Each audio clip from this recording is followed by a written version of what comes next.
સમાચારોમાં આગળ વધીએ. સુરતના વરાછામાં ડુપ્લિકેટ દોરીનું ગોડાઉન ઝડપી પડાયું છે. પોલીસે અલગ અલગ કંપનીના સ્ટીકર લગાવી બજારમાં વેચાણ માટે રાખેલી કુલ 5,310 બોરી ડુપ્લિકેટ દોરી જપ્ત કરી, જેની અંદાજિત કિંમત 41 લાખ થાય છે.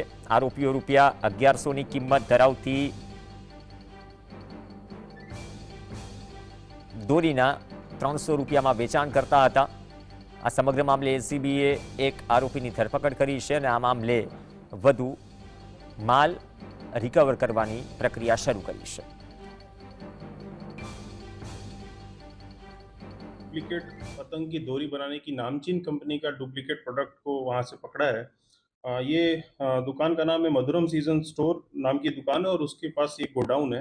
हमें एलसीबी को और वराछा पुलिस को एक बातमी मिली कि यहाँ पे डुप्लीकेट जो नामचीन कंपनियां हैं जैसे कि वर्तमान, एचपी या कोट्स कंपनी है, इनके जो ओरिजिनल जो पतंग उड़ाने की डोरी होती है उसको डुप्लीकेट बनाते हैं, यहाँ पे लेबलिंग करते हैं, उसको अहमदाबाद से कच्चा माल वहाँ से ला के और यहाँ पे लेबल बना के उस पर चिपका के और इन कंपनीज का जो रेप्यूटेड जो धागा है उसको यहाँ पे सस्ते भाव में